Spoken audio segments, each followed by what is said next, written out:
Kumusta at magandang araw sa inyong lahat mga kaibigan. Ang tungkol kina Jimmy Butler at De'Aaron Fox yan ang ating pag-uusapan. Ngunit bago yan ay paki-like po ng ating video, mag-subscribe at pindutin na rin ang notification bell.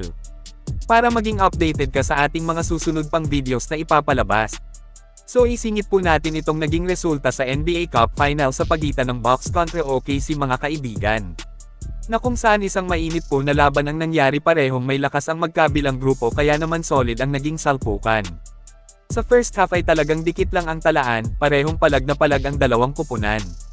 Ngunit pagdating ng second half mga kaibigan ay dito nagkaroon ng magandang momentum ang Milwaukee. Sa pangunguna nitong si Giannis beast mode na siya sa second half, binabastos na depensa ng Thunder kalabaw pag umatake sa loob.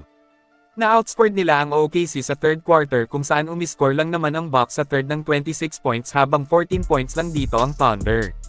Tungo sa fourth and final quarter ay napanatili ng Milwaukee ang momentum. Kaya sa huli nakuha ng Bucks ang kampiyon ng NBA Cup. At tinanghal si Giannis Antetokounmpo bilang Finals MVP. Triple-double ang ginawa niya sa game, 26 points, 19 big rebounds at 10 assists. Talagang solid ang naging performance ni Giannis. 23 points din para kay Damian Lillard. Ngayon ay dito na tayo kay De'Aaron Fox mga kaibigan. Na kung saan may inamin siya sa latest interview ni Draymond Green sa kanya. Tungkol po ito sa kanyang kontrata sa Sacramento Kings. Kung matatandaan kasi at sa mga hindi pa nakakaalam ay inoperin agad siya noon ng Kings ng maagang contract extension. At ito po ay hindi niya tinanggap agad, kasi ani ni Fox ay kumbaga gustong-gusto niyang magkampiyon na sa lalong madaling panahon. Punto niya dito, kung hindi bubuo ang Kings ng matatawag na championship contender team, ay aalis siya sa grupo. Ngunit alam naman natin na gumawa nga ang Kings ng malaking move last offseason. Nang kinuha po nila ng tuluyan si DeMar DeRozan sa Bulls, sa ngayon medyo kampante na si De'Aaron Fox dito.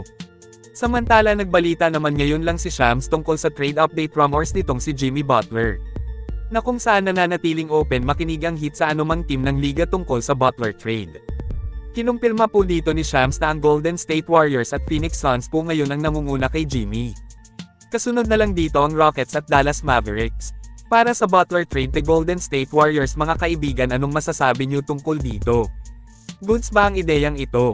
Para sa akin, opinion ko lang din naman, mag-focus na kay Nikola Vucevic ng Bulls, isang sentro na talagang kulang sa kanila at may tira pa sa labas. Ganun pa man, opinion ko lang din naman ito, kayo anong opinion nyo? I-comment lang po yan sa ibaba at akin pong babasahin yan. Maraming salamat po, mag-iingat at God bless sa lahat. You reported last week Jimmy Butler is interested in being traded to Dallas, possibly the Mavericks, Houston, Golden State. Where do those talks stand now? So the talks are, I'm told the Heat remain open to hearing interested suitors in Jimmy Butler. There's not an urgency that they're operating under. When you look at his salary, $49 million this year, he's got a $52 million player option for next year.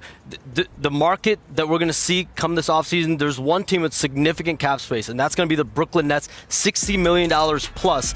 And as of right now in the trade market, the Nets are not believed to be a suitor, and they might not make sense for him come offseason either, because clearly they're more of a rebuilding, retooling situation, and he's going to be a 36-year-old win-now star, and that's why I'm told the Suns and the Warriors are believed to be atop his list of preferred win-now destinations if the Miami Heat were to trade him, the Rockets and Mavericks being the others. But this is a fluid situation. We are going to see this play out over the coming weeks.